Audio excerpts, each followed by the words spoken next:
Assalamualaikum warahmatullahi wabarakatuh. Perkenalkan, kami dari kelompok 5 akan mempresentasikan tentang logam transisi. Sebelum lebih lanjut mempresentasikan tentang logam transisi, izinkan saya memperkenalkan teman-teman saya terlebih dahulu. Yang pertama, ada Risma Widya Novianti. Yang kedua, ada saya sendiri, Ahmad Firman Asyari. Yang ketiga, ada Ari Handoyo Septianto. Yang keempat, ada Nadira Hibatusya Alaida. Yang kelima, ada Dea Arini. Submateri pada logam transisi ada 6, yaitu yang pertama, pengertian.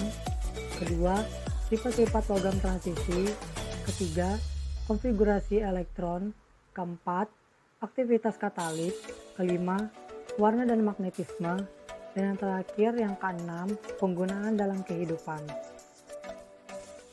Pengertian logam transisi. Apa sih logam transisi itu? Logam transisi adalah unsur-unsur yang terdapat pada golongan 3-12 pada tabel periodik unsur.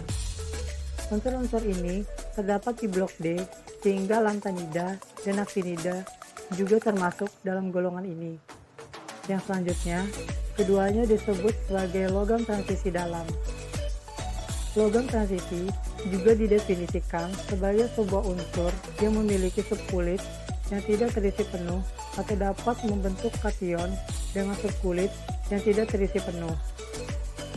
Logam transisi terdiri dari unsur golongan B yang mempunyai orbital D yang belum terisi penuh dengan elektron, kecuali golongan IIB, Zn, Cd, dan Hg berisi penuh 10 elektron. Pengecualian unsur pada logam transisi Zn, Cd, dan Hg pada periode 12 biasanya dipisahkan dari golongan logam transisi karena memiliki konfigurasi elektron pada subkulit D yang sudah terisi penuh. Sifat-sifat logam transisi ada 9, yaitu 1. Berupa logam mengkilap dengan warna tipikal abu metalik kecuali Au dan Cu. Yang kedua, konduktor panas dan listrik yang baik. Ketiga, teksturnya dapat dibentuk atau bisa ditempa. Keempat, kurang reaktif daripada logam alkali. Kelima, mempunyai titik lele yang sangat tinggi.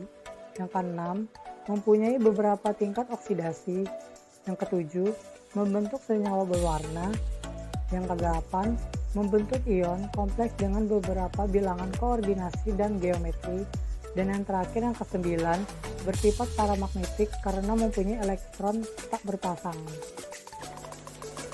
Konfigurasi elektron. Suatu unsur dapat menunjukkan beberapa bilangan oksidasi. Namun seringkali satu bilangan oksidasi tertentu adalah yang paling umum untuk suatu unsur. Atom Ti dengan konfigurasi elektron argon 3d4s cenderung menggunakan keempat elektron di luar inti argon dalam membentuk senyawa dan penampilan keadaan oksidasi plus 4.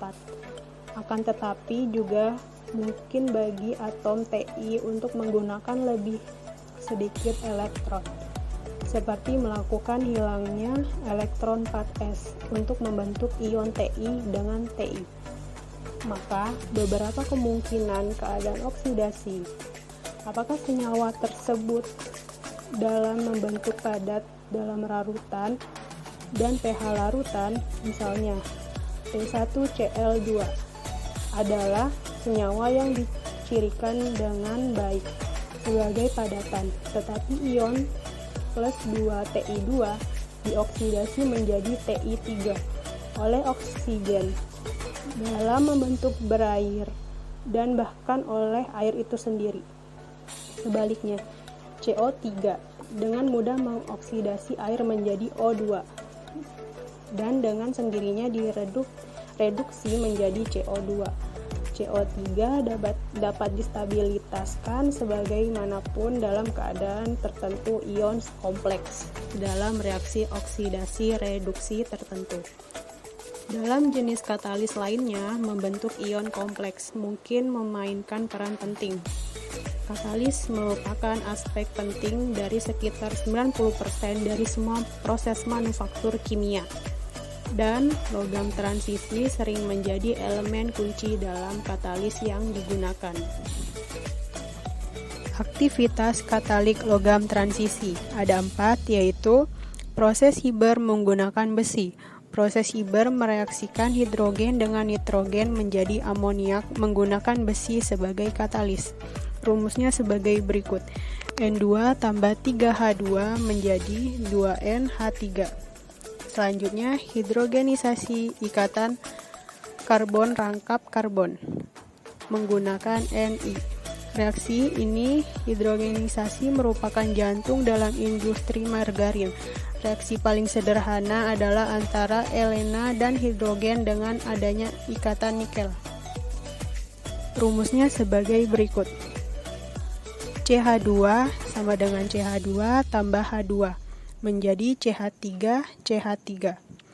Selanjutnya, reaksi ion persulfat dan ion iodida menggunakan ion Fe. Persulfat peroksida sulfat S2O8 adalah oksidator yang amat kuat. Sedangkan anion iodida juga sangat mudah teroksidasi menjadi iodin.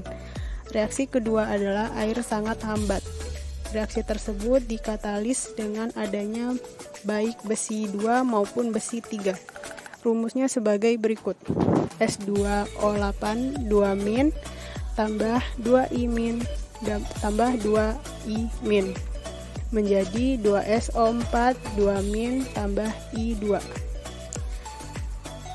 Dan terakhir,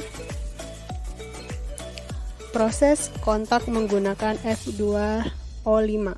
Proses kontak adalah reaksi yang menggunakan senyawa belerang dioksidasi SO2 menjadi senyawa belerang trisida SO3.